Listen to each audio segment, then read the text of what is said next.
issues that matter to you. I've picked a very interesting guest because he's been thinking very deeply about Ghana's democracy and our society, and he's proposing 10 critical ideas for reform for a better society. He's a professor who started his work as a chemical engineer.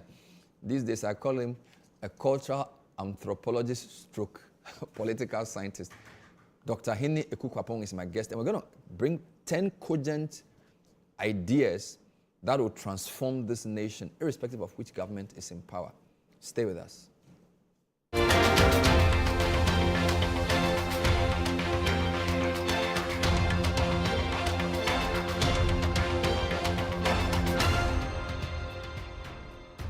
Remember who we are seeing now.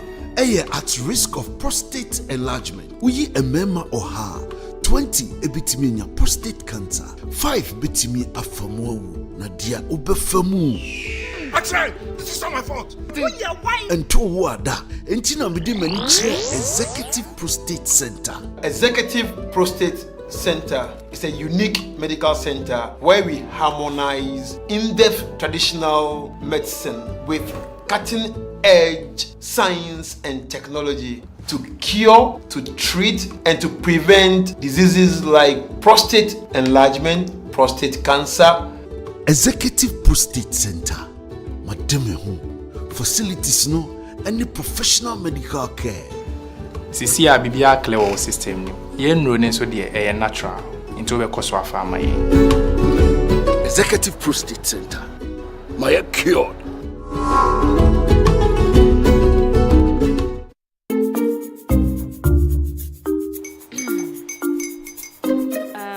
Kwame and his uncle are almost here. Wait a minute. This one too, your friend Kwame. Wait, Kwame. As in the same Kwame again? Yes, mommy. I'm the second coming. Into all this tension just to reintroduce that broke boy from Kaswa. Why would you deceive the family like this again? Now I understand the whole delay. Troll from Kaswa. Why wouldn't he be late? Or be late? Of course.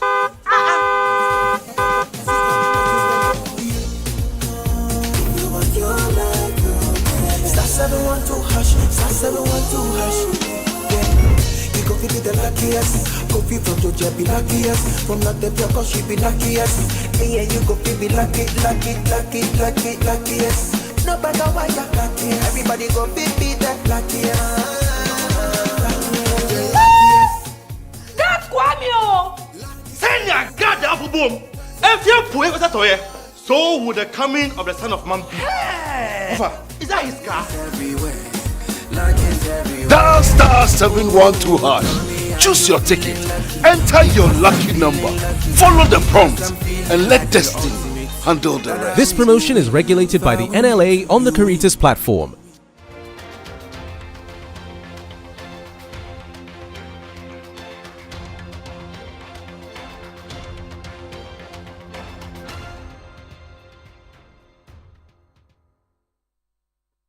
Welcome back. So tonight we're thinking about how to make Ghana a better place. There's already a constitution review process under the chairmanship of Professor H. Kwesi Prempeh. And some of the ideas here have been presented both to that constitution committee and to the current president as well as to the former president. But we've decided to pick 10 of the best ideas around how to organize our society. My guest is Dr. Hene Kwapon. Welcome to the show. Thank you. When I put your name up, people were asking, is it Ohene or Hene? Just to be clear. It's actually Hene Eku.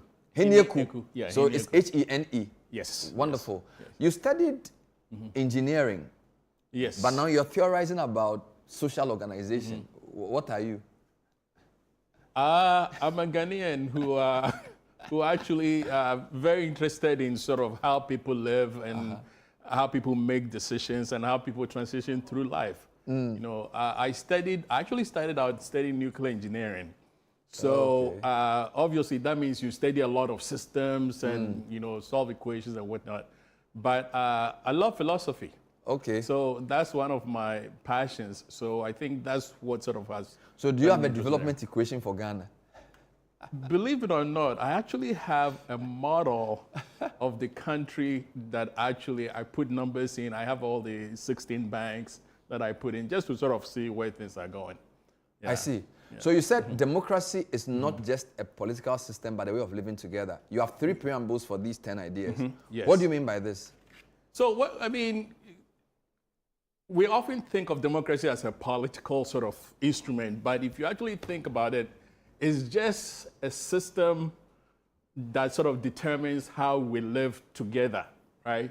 So that sort of happens, and then I sort of frame the whole process into sort of how you build, for example, a car or any system. You know, you start out with infrastructure, and then you put in the software that basically makes it work. And then from that point on, it's really how do you make changes to it throughout time, right? So that's sort of how I view democracy and sort of our society as a system. So you basically have the hardware, the software, and then what causes it to... So what's the third part? The hardware is obviously the infrastructure, right? Right. I mean, the hardware is the infrastructure that you would test for stability, and then the software is basically how it makes it work. You know, but if you and I know that when you have a car, right, the car will get to a point where it doesn't work. The car will get to a point where there are hiccups. So then what are the processes to make sure it works throughout time and everybody who comes knows how to sort of run the car, right? You started a presentation with a very horrible photograph. What is this? Why is this even important? So this picture here is actually quite fascinating. You see this in a lot of places in Ghana, right? And off the top of our heads, we think, oh, government needs to do this, government needs to do that. But for you to get this, right, society has to be in a certain way. And unfortunately, the way I describe it is it's like a parking lot, right? If a parking lot is disorganized, right, here's the thing. If you build a whole house next to a parking lot that's organized, over about a year, the house will be disorganized. So this is really a reflection of us and how the society is organized, right? This is what you see, you know. So the society sort of has we lack the capacity to really solve somebody who sort of has taken the sidewalks off and is selling something on. We all see it. We are not able to do anything about it, right? We see the billboards. We are not able to do anything about it. Why? Because we have really not organized our society in a certain way that brings the best out of all of us, you know. I see. You said that there's a very interesting analogy of a man whose house is burning. Yes. And 100 people in the town decide that they will each take a bucket to the riverside to quench the fire. But it doesn't work. And that there's a better way of doing that. And you say that's an analogy for the way our society functions. Can you explain that? Yeah, so it's what I call the bucket brigade. You know, your house is burning down. The village has 100 people. Everybody wants to help. So everybody gets a basket. They all go to the river. They come out and they literally, guess what? They cross each other. They organize themselves in a very wrong way. And then the house burns down because they're falling over each other. Next time, somebody else's house is burning down, and this time around, somebody comes and says, no, we will use just one bucket.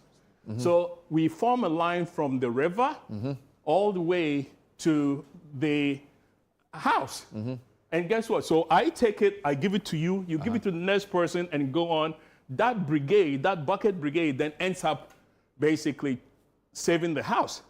Why? Because we decide to actually organize to solve the problem. Right? Okay, so you said if we want to understand the way Ghana works or a society functions, we need to differentiate between the hardware, the software, and the processes. Yes. Can you put some meat on this? So what's the hardware in this case? Right. So the hardware is basically what I'll call the social infrastructure, right? Think about it right now. Hierarchy. How are we organized in terms of decision making, right? Things like our villages, our institutions, right? And then once you do that, the question comes basically, what really are the values and the mindset that actually makes this whole thing work? Once you've done that, then the question is, are you learning from your mistakes, right? We have been through so much as a nation. Can we really honestly say that we have learned from our mistakes? I don't know. But what it is that we have to have processes that basically tells us how we move the society through time, right, as a group of, citizens. So we have the hardware, which is the laws and the visible things. Exactly. You have the software, which is the culture and aligning values. And then the processes is how you move the hardware and the software through time. Exactly. So this is still a preamble to your 10 top ideas. We haven't come to the 10 ideas here. Yes. You also said something. Effective social organization does so by building institutions that do 5 things. Let me look at what you said. Effective social organizations do so by building institutions that do 5 things. So you're talking about, if you want to build a country, you need to build institutions. Yes. So the difference between Ghana and China is institutions? Yes. Well, there's a book that came out where they talk about institutions being very core. The guy was actually one of my professors who won a Nobel Prize. The challenge is this. If you have a dysfunctional society where there's disorganization of the society... I think this is why nations fail. Why nations fail, yeah. So if you build institutions... Assembly, yeah. Yeah. So if you build institutions when the social organization is not there, the relationship between the people had not been set, they become brittle institutions. They don't work, right? So we have so many institutions that basically struggle. So all I'm saying is that there are core things that through different societies and whatnot, building institutions that leverage our capacity to be able to trust each other. B, institutions that channel our tendency for cooperation, right, collaboration. And then C, building a structure that basically is able to accept hierarchy. Think about a structure that is able to accept hierarchy. Yeah, think about it. Oftentimes we think we are a hierarchical society, but here's the thing. We are very ambiguous in that because we have chieftaincy, we have National House of Chiefs, we have Council of State. We set up different things that literally the average citizen It's not very clear. It's not very clear. The chain of authority. No. So we need to build trust. We need collective action, and then we need to understand hierarchy. Exactly, and then embedding out our desire for fairness, impartial rules of laws. Every human being has that, but if you don't build it, it's not going to evolve into a society. And then finally, channeling our tendency for cooperation into constructive collective action. How do we really get ourselves to actually act? We've been talking about cocoa should be this, gold should be this, we should be number 1 in this, but there's no collective action. And that is because there's something about the way we've organized ourselves that is not allowing us to do that. I want to go back to the previous slide because I have a question for you. If things are not working in the country, which one is the cause, which one is the effect? Is it the lack of values, that's the problem? Is it the lack of processes, that's the problem? Because I suspect this is an output. Yes. So that your laws and your buildings and your roads are a product of one of the two, but I'm not sure which is more important. So think about it as this actually defining the relationships between the people and how we regard each of us, right? The average citizen, how do we regard them, right?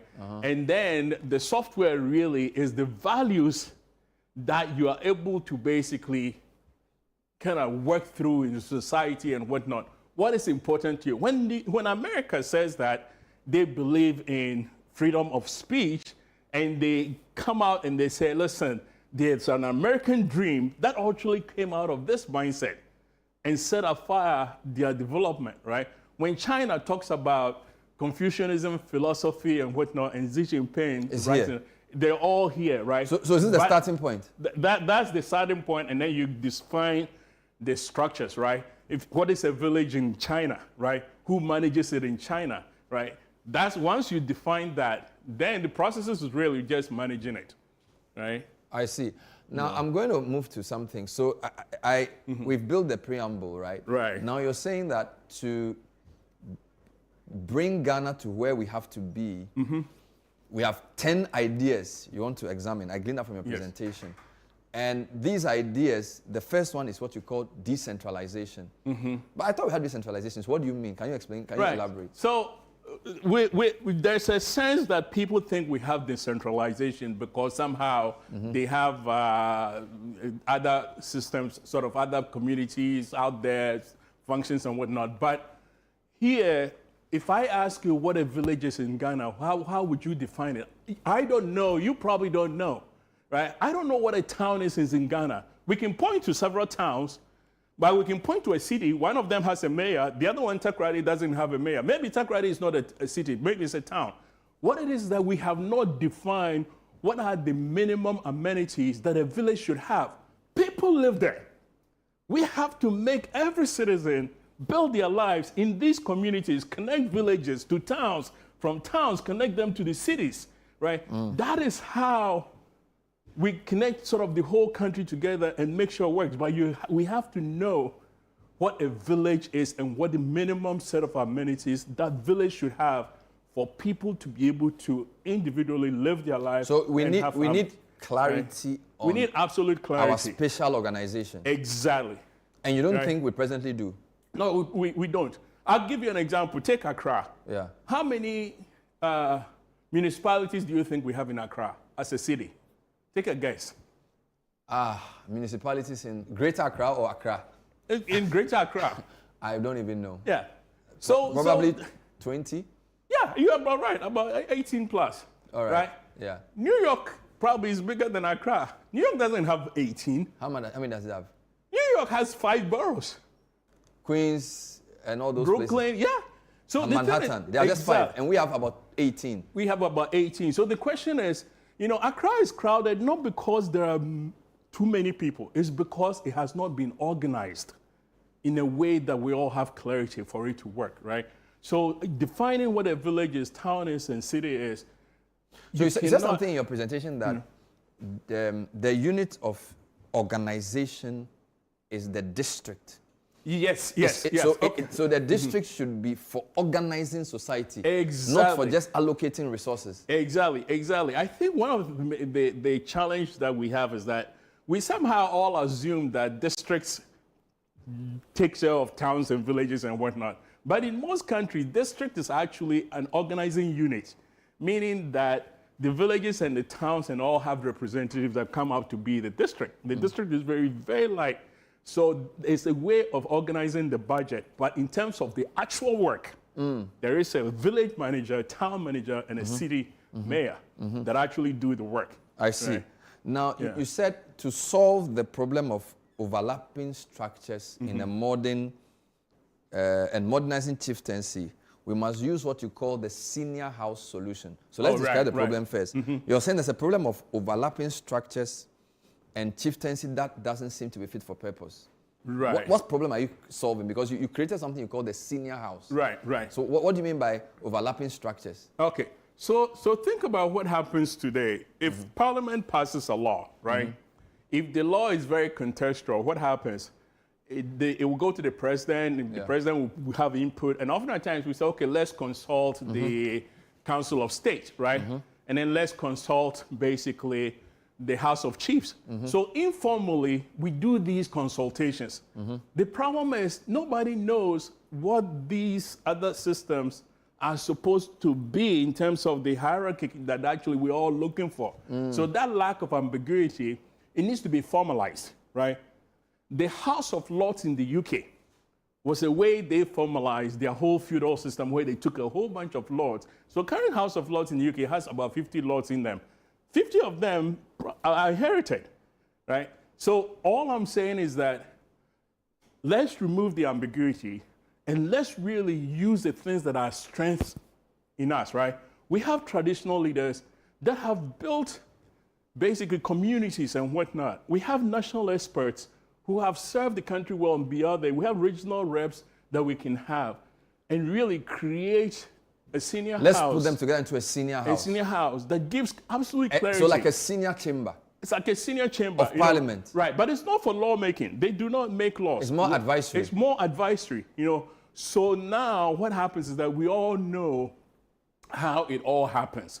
We are able to tap into the benefits. You don't want a case where there's a fight between two communities and then you go and find some chief somewhere, and it's like, let's get, it ends up being siloed, right? That doesn't bring out the best in the society. So this will mean you scrap the Council of State. This will mean you basically get rid of the council. Say you get rid of House of Chiefs, and you basically have one. So this senior house is traditional leaders, regional reps, and national experts. And national experts. Who selects them? Okay, so the traditional leaders is very clear. The national expert basically becomes the recommendation that basically anyone can put in, the president can actually make, usually based on expertise, right? You have somebody who's been a climate scientist for quite a while, and climate scientist is a very critical thing for the nation. So he gets tapped and he gets recommended. You identify a Ghanaian who's probably, an environmentalist who's very, gets recommended or whatnot. The benefit of having our best, right? Senior people involved. And you even have a national number breakdown? Yes. So you have, it's just 50 seats? Yeah, it's like just 50 seats. I mean, obviously, it's something that has to be discussed. But here, I look at it as 50 seats, right? So paramount chiefs with proven success in community development are the first group.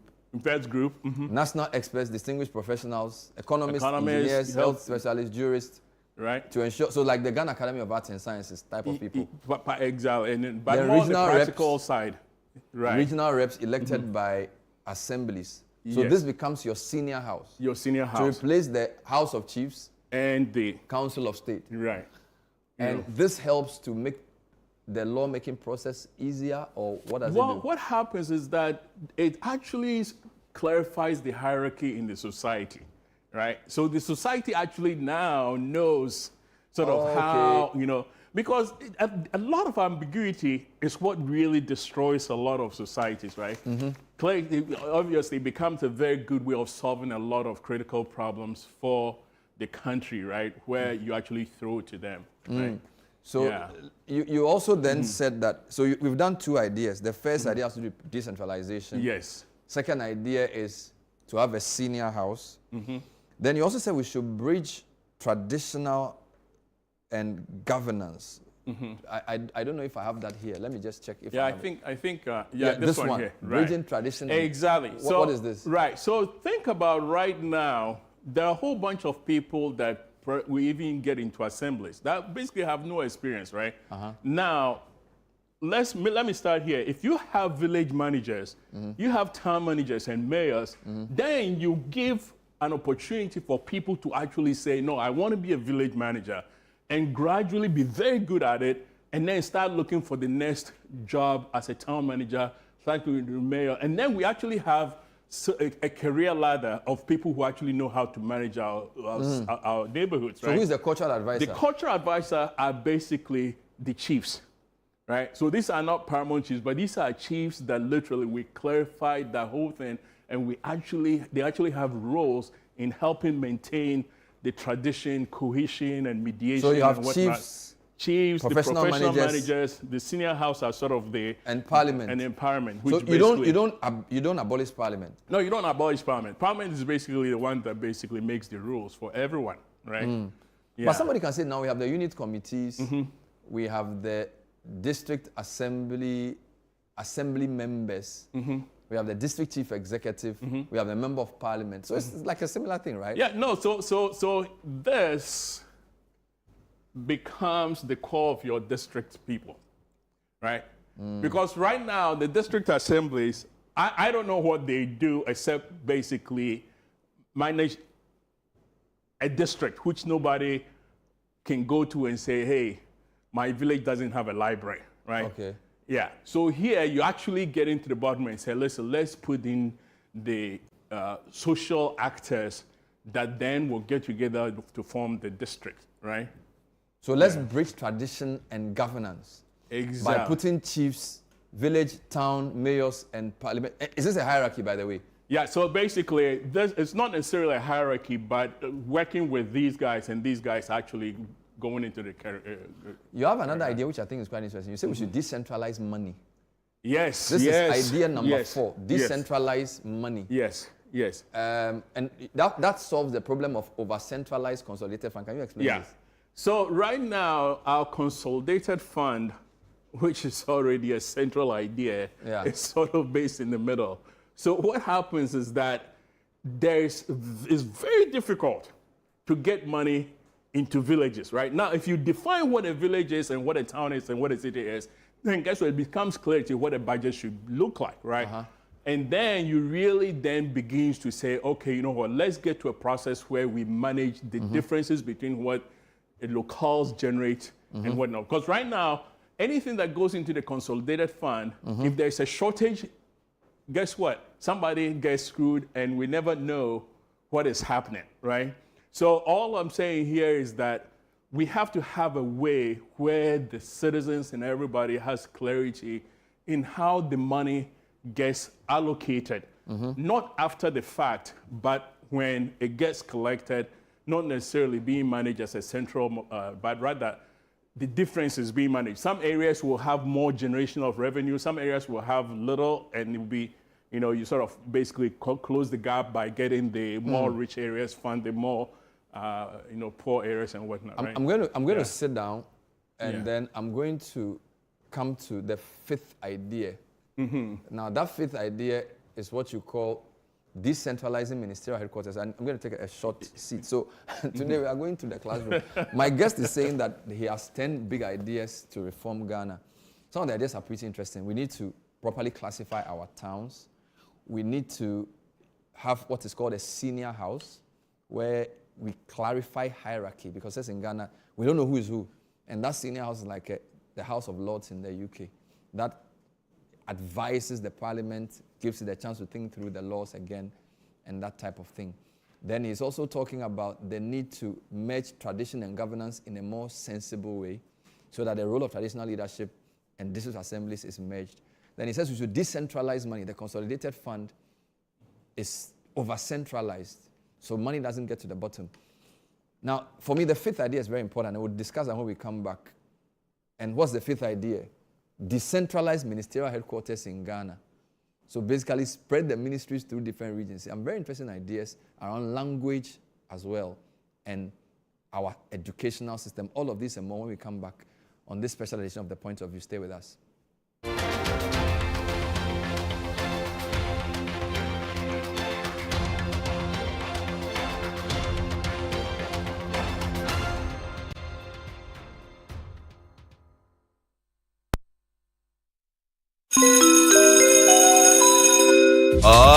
Announcing Ghana's first unlimited photocopier leasing. Yes, from just 983 Ghana cedis, you can lease a multifunctional photocopier and print unlimited. Yes, unlimited and free paper every month. Guess what? That's not all. Toners, repairs, and maintenance all are free. And oh, I'm not kidding at all. And we cover the whole country. Yes, the whole country. What are you waiting for? Just visit us at www.valexlease.com or call 0244 644048. Remember, terms and conditions apply. Valix Lease, affordable document management solutions.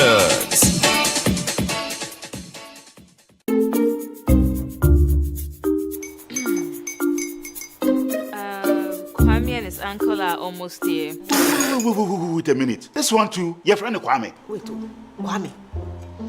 As in the same Kwame again? Yes, Mommy. I'm the second coming. Into all this tension just to reintroduce that broke boy from Kaswa. Why would you deceive the family like this again? Now I understand the whole delay. Trotro from Kaswa. Why wouldn't he be late? Or be late? Of course.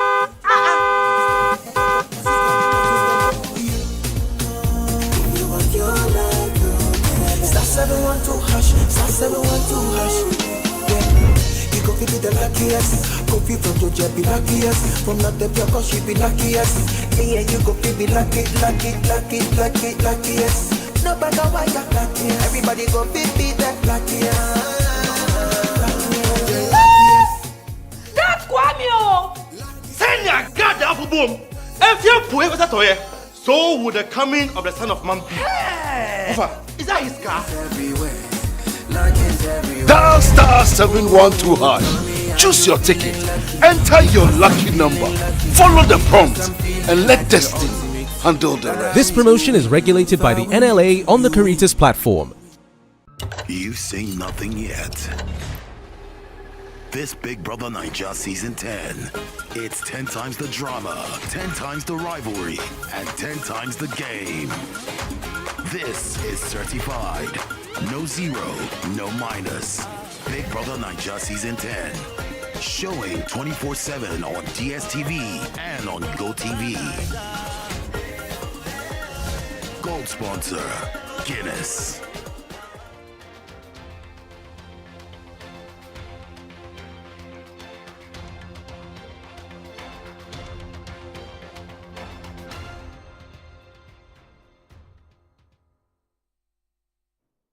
Welcome back. We're still on the point of view. My guest is Dr. Hene Kwapon, who's been presenting some ideas to anybody who's willing to listen about how to change Ghana. And he's given us 4 of the 10.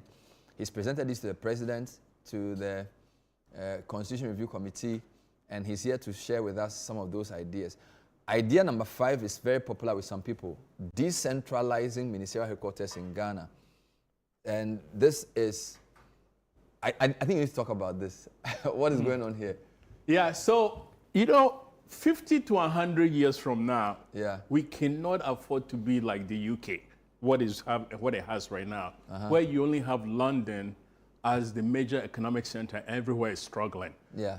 So what is happening is that Ghana has several areas that it really can create ecosystems of economy that really can build an economy that really will thrive, right? So all I'm saying is that when it comes to these headquarters, right, it needs to be closer to where the economies could actually work, right? All right. Ministry of Agriculture, I am proposing that it gets put in the northern region. Why?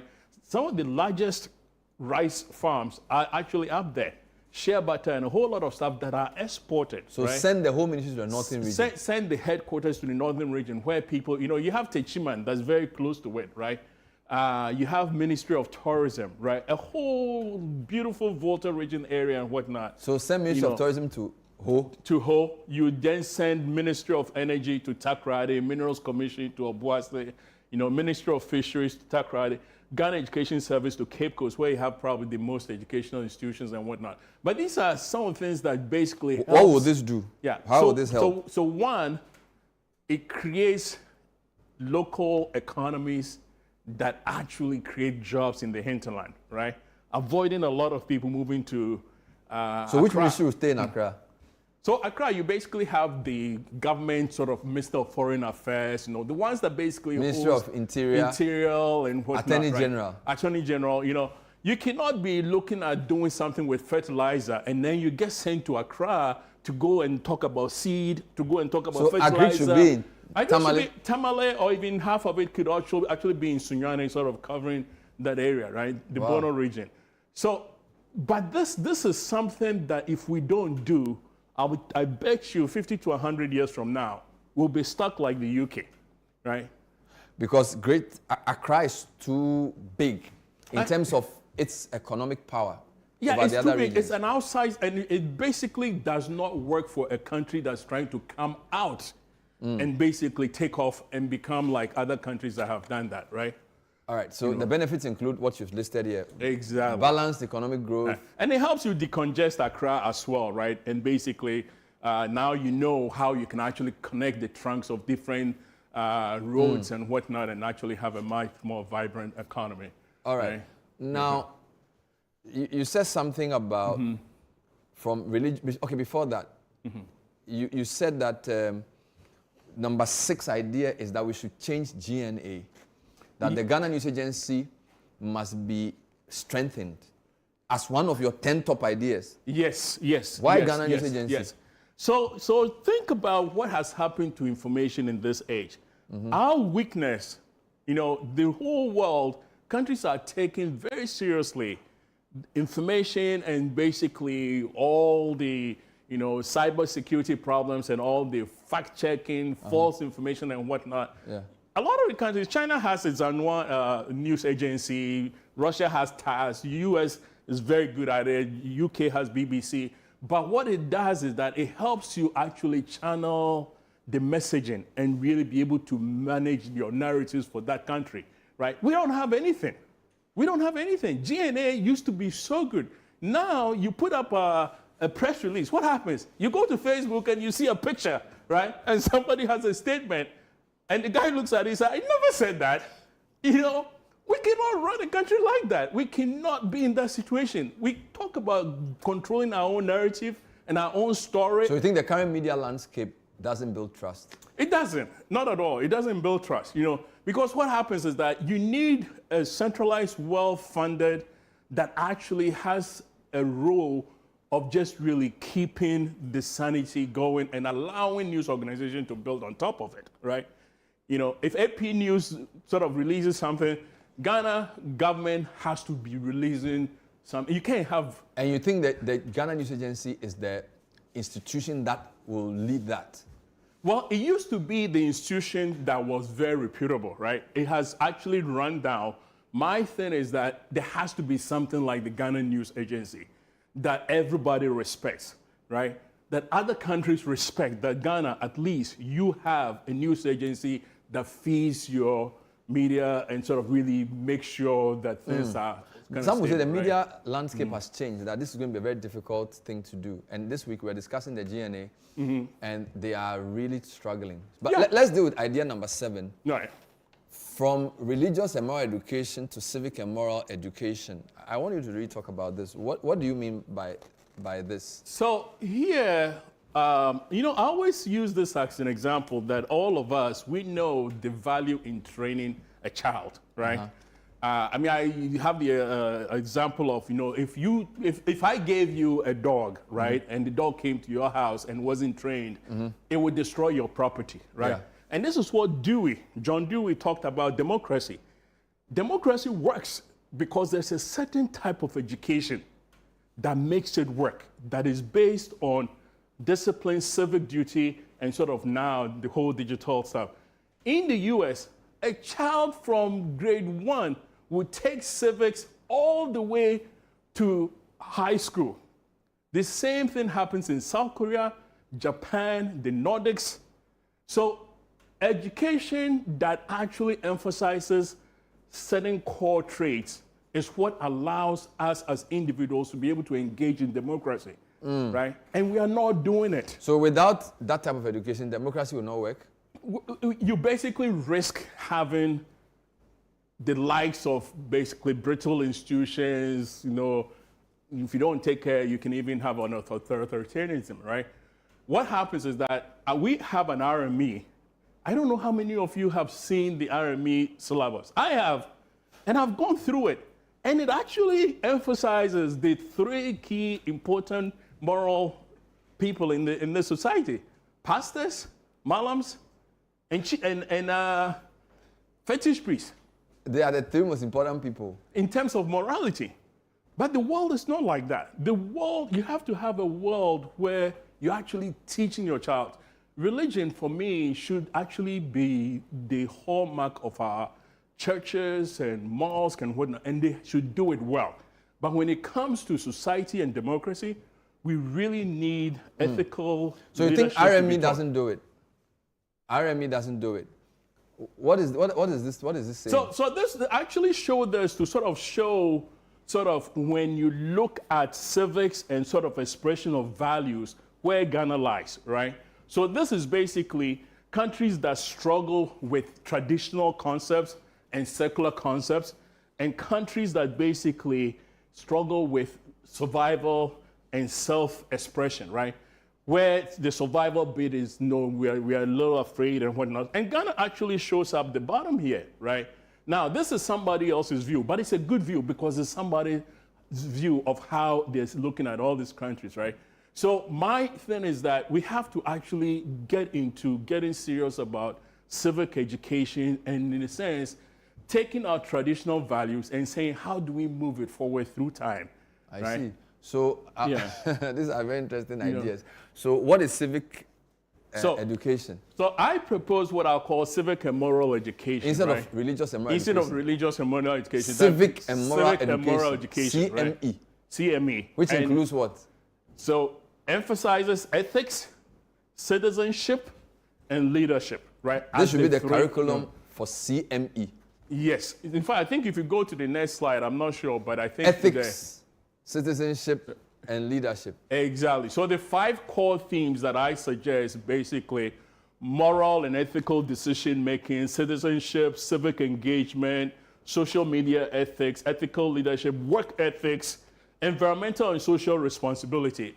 Our galamsey and our billboards that are all over the place is a reflection of our relationship with the environment. And that's because we really haven't taught that to our children. So we really don't value the environment as a place where we basically make our living, get our food, and all that So stuff. there are 5 core themes of your five CME. core themes Ethics, of the CME. civics, digital, leadership, and environment. And the environment, And from what level should this be taught? Primary school? No, for me, I think this actually to start from primary school all the way to senior high, but in different levels, right? Such that by the time somebody actually finishes SHS, they would have actually had every year an opportunity to actually engage in that and really understand what it means for you to be a citizen, responsibility of being a citizen, right? That's what you're seeing in the picture. When you see the environment destroyed, these are the people. This is us. So civics is very crucial. Very, very crucial. Ethical leadership, work ethics. I don't know how to control corruption, but I know this. If the average Ghanaian is well educated in ethics and work ethics, guess what? I'll have better productivity.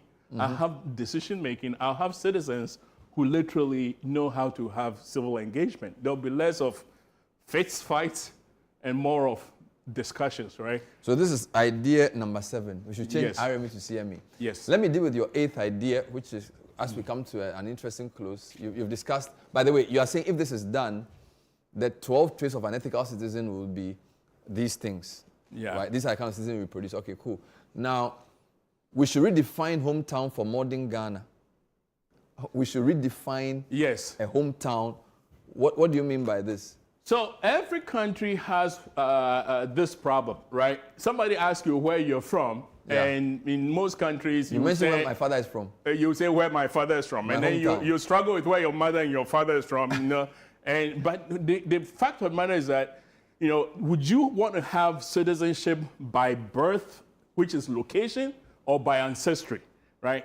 Well, if you have citizenship by ancestry, where my mother and parents from, well, you get counted census where? In Accra. In Accra, Yeah. right? Meanwhile, the place where you're from, they don't have you to be counted. Or you go there to be counted, and then the place where you live, you're chopping the money there, but you don't have the counting. So all I'm saying is that most countries have worked very hard, and I'm saying let's really begin to define on ID cards and whatnot, citizenship by where you were born, usually, right? Citizen by where you were born. Where you were born, right? That way, your responsibility lies in where you're born. Most towns, in a lot of places, I mean, you take Barcelona, it was built by people who lived there. Our own Columbus, who supposedly crossed, whatever. Atlantic Ocean. Atlantic Ocean. He's Italian, but he went and lived in Catalan. And guess what? That's where he built his home. That's where he built, and that's where he helped build it, right? So we should define your hometown based on where you live, Exactly. not based on where you are from. Why right? is this important? Well, it is important. In fact, if you go to the next slide, I'll This one. show you. So here's most countries where you're born is but in Ghana, somehow by ancestry. Okay. Right? So that really restricts basically the idea of community, neighborhood, and really being invested in that neighborhood and saying, listen, I live in Accra, I'll participate in Accra, I'll run for mayor in Accra, I'll run for village manager in Accra, I'll run for town manager wherever I was born, right?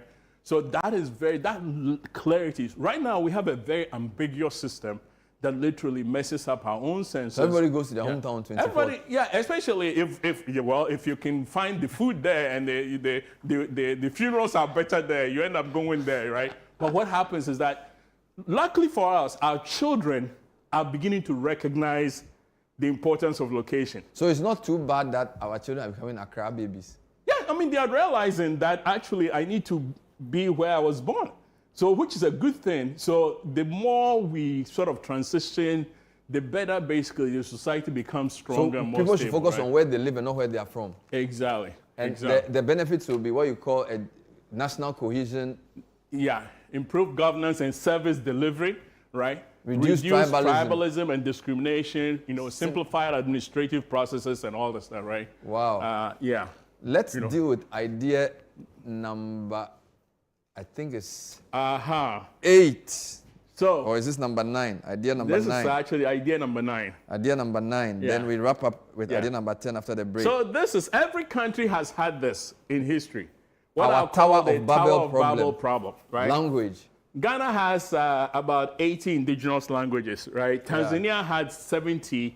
What Tanzania did, Nyerere did, was that he went outside and took Swahili and basically make it whatever. But here, what I'm suggesting is that there's a problem where we have 28% who actually speak English fluently, right? And it's been traced not that they cannot speak it, but because of the fragmentation of the languages, it creates a problem where communication among us is very difficult. So what I propose is actually what I'll call the 3-model language structure, which a lot of countries have done, right? South Korea, when they first became independent, cleaned up their whole languages, created a whole language, replaced the Chinese and whatnot. Singapore, had 8 languages. They decided to just choose one to back English, and everybody can speak. So Singapore has a 3 model. So I am suggesting that Ghana, we also do the 3 model. 3 model. Yeah, to really help. So which would be the 3? Your native language. Yeah. at So home. I think if you go to the next, I'll show you the 3 model. So go to right. Yeah. So the 3 model basically has your native language. So everybody who's born gets their native language. You speak your native language. And then basically the next language is basically a new language that I'm proposing we create. You are proposing a new language? Yes. That we create. I am proposing that we create a new language. And the funny thing is that actually I did this where I put together Chi, Ga, Ewe, and Dagbani, right? And I had a group of linguists sort of look at it for me and work on it. To create a new language. A new language. And the funny enough, the root of all these, so it's not by chance that if you say Imba or Meba, that's not a chance that it's not by chance. They are called the Kwa languages. Exactly.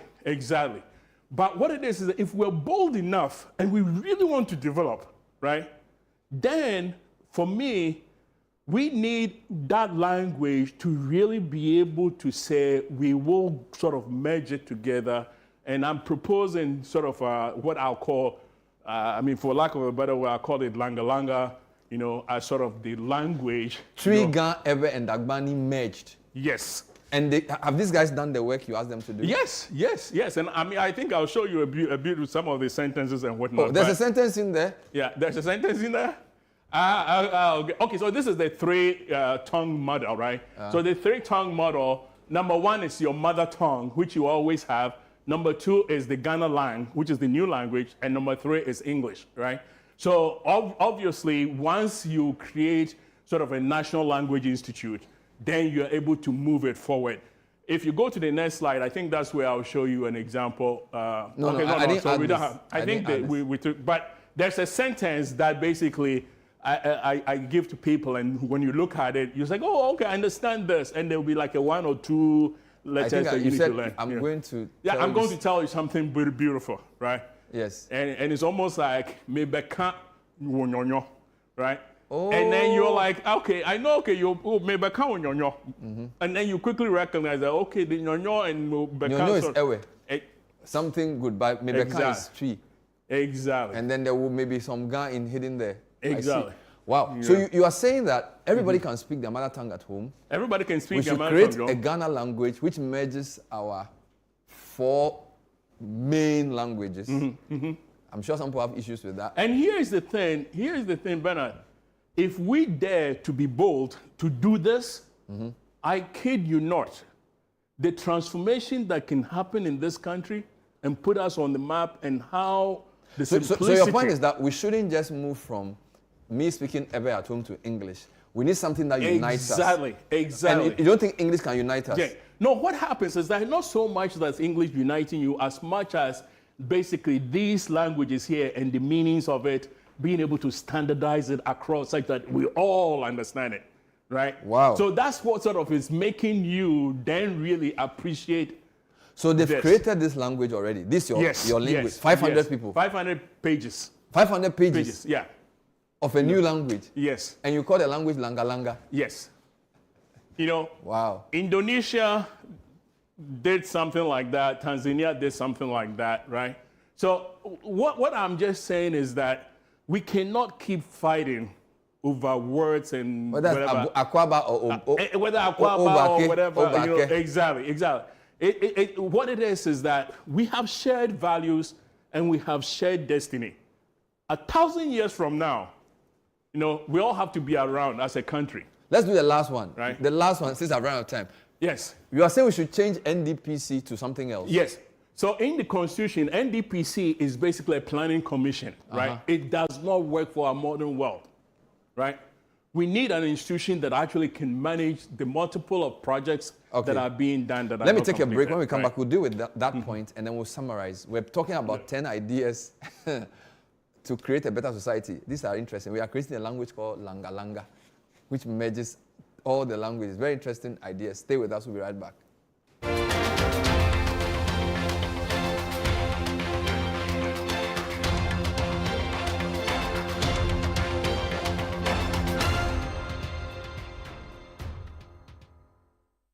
Remember who we are seeing now. At risk of prostate enlargement. We remember oha 20 ebitiminya prostate cancer. 5 bitimi afamu nadia ubefamu. Actually, this is not my fault. And to wada, entina many Executive Prostate Center. Executive Prostate Center is a unique medical center where we harmonize in-depth traditional medicine with cutting-edge science and technology to cure, to treat, and to prevent diseases like prostate enlargement, prostate cancer. Executive Prostate Center. Madame home facilities no any professional medical care. Sisi a bibia clear wo system ni. Ye nrone so de e natural. Into be koso afa amaye. Executive Prostate Center. My cured.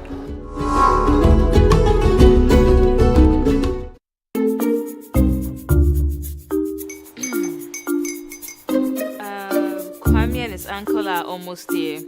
Wait a minute. This one too, your friend Kwame. Wait, Kwame.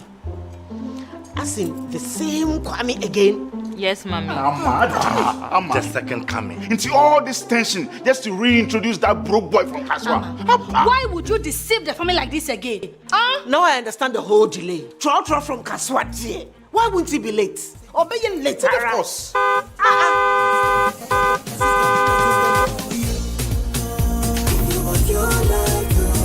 Star 712 hash, star 712 hash. Yeah, you go feel the luckiest. Coffee from Georgia be luckiest. From Natepia, cause she be luckiest. Me and you go feel be luckiest.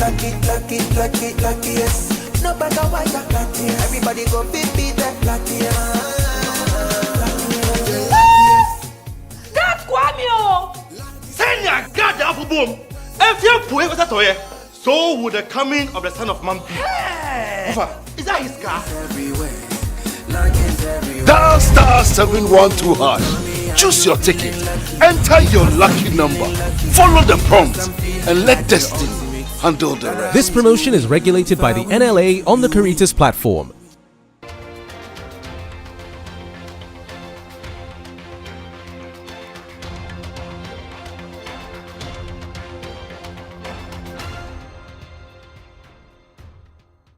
Welcome back. So my guest has 10 ideas for Ghana by way of constitutional reform. He says, number 1, decentralize and classify your communities better. Village, town, city. It must be clear.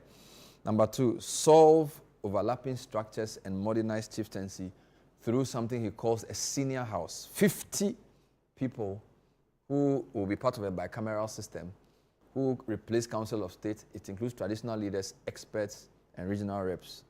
Number 3, bridge tradition and governance. So you have the cultural leaders, the leaders who are administrative leaders, and then the members of parliament in one beautiful continuum. Number 4, decentralize the money. The DACF is too centralized. So some people call it fiscal decentralization. Number 5, decentralize ministerial headquarters in Ghana.